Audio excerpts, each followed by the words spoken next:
ജീവിതത്തിലെ ഏറ്റവും മനോഹരമായ നിമിഷങ്ങൾ പലപ്പോഴും വളരെ ലളിതമായിരിക്കും.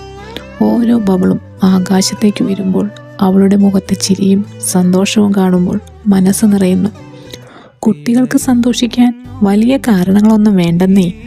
ഒരു ചെറിയ ബബിൾ, കുറച്ച് സമയം, ഒത്തിരി സ്നേഹം, അത്രമാത്രം മതി. ഈ നിമിഷങ്ങൾ ഒരിക്കലും തിരികെ വരില്ല, പക്ഷേ ഓർമ്മകളായി എന്നും ഞങ്ങളോടൊപ്പം ഉണ്ടാകും. ഇവിടെ നിന്നായിരുന്നു ഈ ബബിളിൻ്റെ തുടക്കം.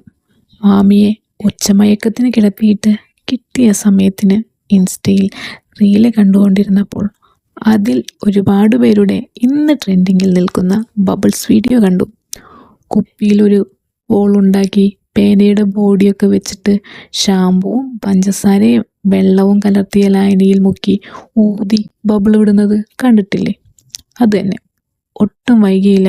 വാമി എണീറ്റപ്പോൾ തന്നെ ഞാനത് ഉണ്ടാക്കി കൊടുത്തു.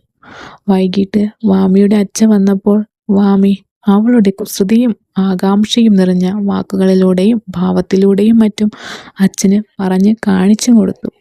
ഞങ്ങളുടെ ഈ കഷ്ടപ്പാട് കണ്ടിട്ടാവണം അച്ഛൻ ഞങ്ങൾക്ക് അടുത്ത ദിവസം രാവിലെ തന്നെ തൊടുപുഴ ടൗൺ ഫുൾ കറങ്ങി തിരിഞ്ഞ് തപ്പി സാധനം കണ്ടുപിടിച്ച് വാമയുടെ കയ്യിൽ എത്തിച്ചു കൊടുത്തു.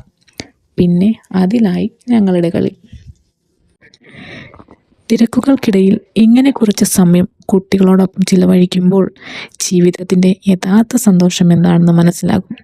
എൻ്റെ മാമിയോടൊപ്പം ചിലവഴിക്കുന്ന ഓരോ നിമിഷവും എനിക്ക് അമൂല്യമാണ്. ബബിളുകൾ പൊട്ടിപ്പോകാം, പക്ഷേ ഇന്ന് ഞങ്ങൾ പങ്കുവെച്ച സന്തോഷവും സ്നേഹവും എന്നും നിലനിൽക്കും.